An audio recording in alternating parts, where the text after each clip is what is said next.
O, di ba? Mainit na. Today's video mga ate ko. Wala akong maisip na ulam kaya ito na lang. Mag-sardinas tayo ngayon.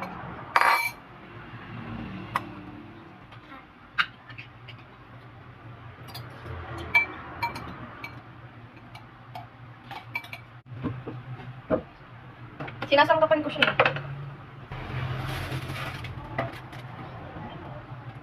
Gusto ko nga nilalagay ko dito sobrang daming sibuyas para mas masarap. Siyempre hindi mawawala yung sili. Ito yung kalahati ng ginamit ko kahapon. Okay pa naman siya.